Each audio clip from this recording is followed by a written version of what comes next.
Was für eine schöne Schnellstraße hier in den Niederlanden. Was ist das? Wer soll das sein? Wo bin ich hier? Beste Menschen, hallo aus der Bommelwereld in Groenlo. Das ist ein ganz netter Park hier, aber eine Sache verstehe ich beim besten Willen nicht. Warum nimmt man für einen neuen Park als Maskottchen eine Comicfigur, die über 80 Jahre alt ist? Der Eigentümer des Ganzen hatte bereits einen großen Ferienpark mit Bungalows und Campingplätzen. Mit dem Freizeitpark wollte er seinen Urlaubern mehr bieten können.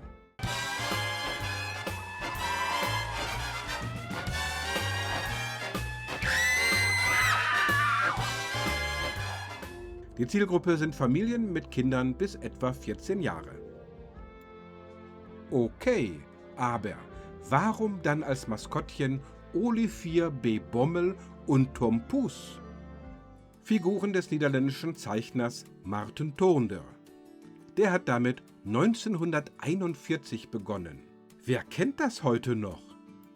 Ich war dieses Jahr auf einer Veranstaltung und der Manager der Bommelwereld erklärte, ein Park braucht ja eh ein Thema. Angry Birds war angedacht, aber vielleicht kennt man das in 10 Jahren nicht mehr. Dann Gespräche mit Studio 100, aber das hat sich zu lange hingezogen. Und dann habe man auf einer Messe dieses Bommelthema gesehen und gedacht, naja, es ist angestaubt, stoffig, aber warum nicht? Er dachte, viele Journalisten haben noch ein paar Bommelbände im Regal stehen oder auf dem Dachboden. Und als die Bommelwereld eröffnet wurde, da war allein schon das Thema Bommel ein Opener für die Medien. Ältere Menschen erinnern sich an die Bildgeschichten und Schulklassen können was Edukatives machen. Der Autor Toornder hat nämlich auch die niederländische Sprache bereichert. Oder sagen wir mal, manche Figuren verwenden eine vornehme, antiquierte Sprache. Manche Leute mögen das ja. Als je begrijpt wat ik bedoel. Wenn sie verstehen, was ich meine. Und die Deutschen? Poskamp meinte, dass die aus einem Umkreis von 1,5 Autostunden kommen, bis Bremen und Aachen. Deutsche sind 40% aller Tagestouristen. Die kennen Bommel erst recht nicht, aber kein Problem. Jeder Park hat irgendwelche Maskottchen. Und Bommel und Tom Poes sind ja reihbare Dieren, ein Bär und ein Kater. Also die Idee mit Bommel war vielleicht doch ganz schön genial. Mir ist so ein landestypisches Thema jedenfalls lieber, als wenn man was mit Disney oder Anime gemacht hätte. Und weil es ja allerlei Comics von Toornder gab, hatte der Designer schon lauter Vorlagen. Mitsamt Märchenschloss und allerlei Figuren. Das Thema hat man überall durchgezogen.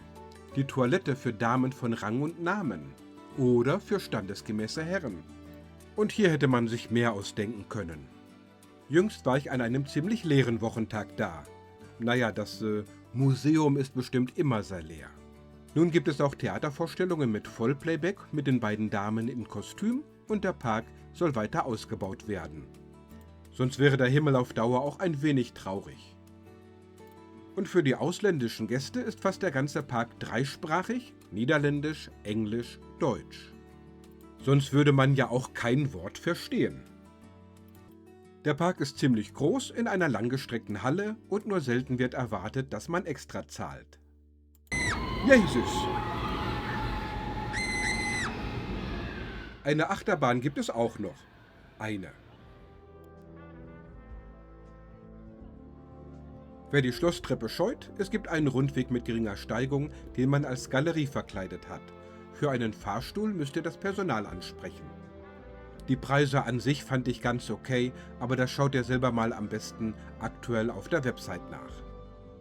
Groenlo selbst ist übrigens ein hübsches Städtchen im Osten der Niederlande, nicht weit weg von Winterswijk. Kann man sich auch angucken.